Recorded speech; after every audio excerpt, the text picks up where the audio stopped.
Hey guys, so today I am going to be talking about something that has become one of the most special elements of our homeschool, and that is how to homeschool with friends. So for those of you who don't know, we don't do co-ops, and we haven't for a few years. I had a crash and burn co-op experience just with being a little overwhelmed. My husband's hours were long, and it demanded too much from me personally versus being beneficial in our homeschool. And we had a lot of other social outlets for the kids, and so we kind of just decided that co-ops for us at the moment are not, it's not good timing. But I think once my kids are a little bit older, they will be very beneficial for our homeschool. But for as of right now, we are not doing co-ops. But what we have done for the last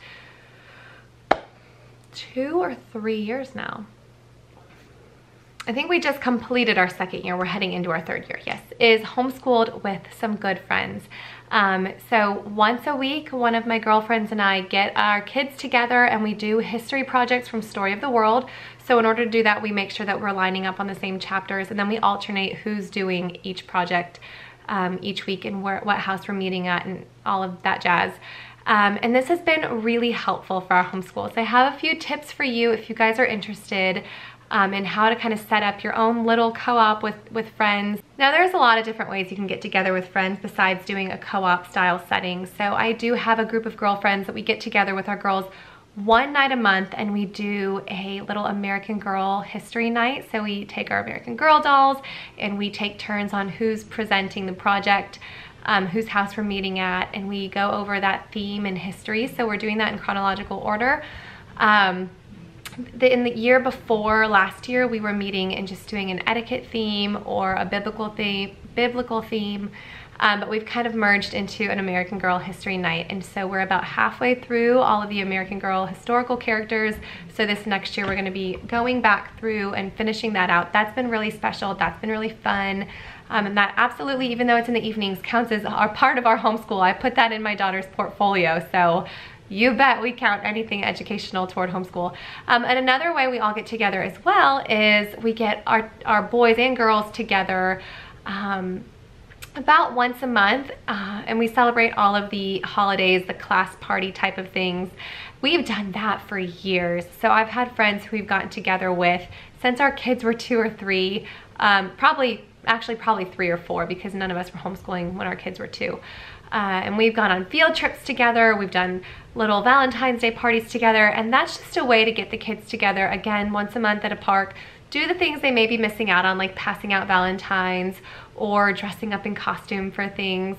And we get them together once a month for a play date and a little project. And that, I think, is good for the kids as much as it is for us as moms, just to see our kids get to experience the things we may feel like they may be missing out on if they were to go to school. But moving into how to do a co-op. So I have 4 little goals here, 4 little tips. The first one is to make sure that if you're gonna homeschool with a friend, that you guys have the same pace in your homeschool. That's not to say that you guys have different beliefs in your home or different lifestyles, but the same pace and the same goals in your homeschool, because you're inevitably going to come up to where one kid has the sniffles and you have to cancel, one kid is invited to this and they're going on that field trip and things like that. And you wanna make sure that you're homeschooling with somebody who's kind of rolling with the punches in life and homeschool the same way that you are. So I have really great friends and we're super, super close, but I just know that we're using way different learning styles and have a way different pace to our homeschool, where they might see me as like overly relaxed, or even other friends who may see me as overly structured. And I just know that meeting on a weekly basis and committing to a year-long curriculum, we might have different end goals, we might have different ideas of how the weeks should go and what would constitute not meeting one week and what would be worth pushing through, powering through, and meeting over. So just make sure that if you're gonna do this, you're gonna pick a friend, because your friendship is ultimately the most important part of this. And you don't wanna sacrifice that with just different ideals and different, not power struggles, it's not a good, but just different, I don't know, you don't want this school to become something that's going to cause any sort of tension in the friendship. So make sure you have a friend who you feel like you have the same learning goals and the same lifestyle of education. Number 2, Pick realistic amounts of time and don't overschedule your year, because again, you're going to have a lot of sick days. You're going to have quite a few days when your kids just aren't behaving well and things like that. So you want to make sure that you are setting a realistic goal of how often you're meeting. My girlfriend and I meet once a week, but we're on the same schedule. We line up our academic years the same so that we have the same weeks off. So we do 6 weeks on, 1 week off, and we generally know ahead of time, like, okay, we're all going to be going on this field trip on this Friday, so this semester we're only meeting 5 of the 6 weeks, or things like that. And then again, if somebody's kids are sick or so forth or so on, we might change to a Monday sometime, but that just gives us room to meet once a week. There are times that because we're only meeting once a week, if somebody's sick and it's a project that we're all prepared for, we'll move, like, say they're sick on one Monday and we meet on Mondays. If we're gonna move it to Friday that week, we don't wanna meet again on Monday because we're gonna be meeting just twice in a row then, and that's quite a lot for history. So we'll just merge the 2 projects together. So if she was supposed to do one Monday and I was supposed to do the next, we'll just merge them together on a Friday and just combine those weeks. So set a realistic amount of time that you're not struggling to keep up, because you will have to leave your house and you will have to put projects together. But also don't overschedule the calendar and say, for example, we do Story of the World. There's generally 42 to 45 chapters in each book, I believe. Because we only have 36 weeks of school, there's no way we're gonna get all 42 done, leaving room for kids to get sick, kids to be out of town, families to be on vacation, etc. So we generally just say, okay, we're gonna get as far as we can get, or we'll plan each 6-week semester at a time. That way we're not like frantically trying to keep up with the curriculum, because now you're bringing 2 family dynamics into it. Number 3, leave room for your friendship. So every week that my girlfriend and I get together, we do the projects. Well, first of all, we bring a lunch. We get the kids together with a lunch. We let them play it out for like an hour or so, and then we do about an hour of the projects together. We read the chapters on our own at home in preparation for our get-together.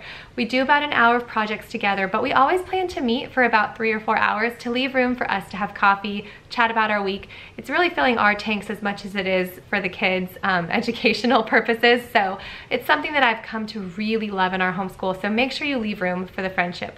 Also, this kind of goes back with point number 1 as well. Establish good boundaries within that friendship as far as where you guys can draw lines with your kids.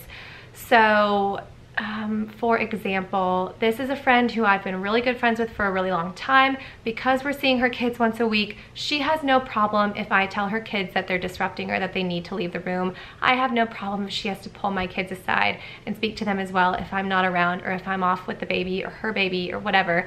So set those goals. Make sure that none of this interferes with your friendship, because if you're feeling comfortable enough to do a weekly or bi-weekly homeschool class to kind of make that commitment to a friend, it means that you guys are good enough friends that you really don't want anything to get in the way of that. So make sure that you leave room for the friendship, leave room to fill your tank as well, and not just focus on academics, because then you're gonna be seeing your friend once a week, and whereas you used to see each other on a regular basis for friendship's sake, now you're seeing them once a week for school, and you're gonna probably not get together as often just for play dates anymore, because you do see each other once a week. So make sure that you're leaving room within that timeline to really focus, let the kids have their friendship, you have your friendship, and not let school get in the way.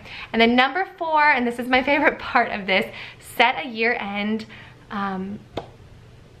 incentive. Have something that the kids are working toward at the end of the year. So what we do at the end of each year for history is we have a history night. So if you follow me on Instagram, you probably saw this in my Instagram stories. I believe it's still there under Homeschool. It should be. I hope it is.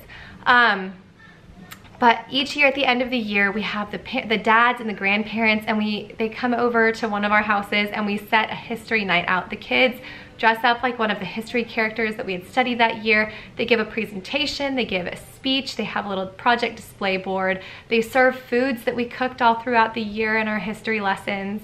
and we play a review game with the dads. The kids always win, and it's just such a fun night for the grandparents and the dads to see everything that we're doing, for the kids to show off what they're learning, and it's just that extra incentive they need to not goof off when we're studying during the school year, because they know each other so well and they get that urge to goof off and not pay attention to the projects, that we're taking pictures for a slideshow for the dads, and we are learning this because we're gonna smoke the dads in history. And so it's just fun for them to have that year-end goal. So if you homeschool with friends and you have any tips for how that works best for your family and how that might work best for other families, leave them in the comments below. I hope this was helpful for those of you who have asked me in the past how we do this, and I will see you soon.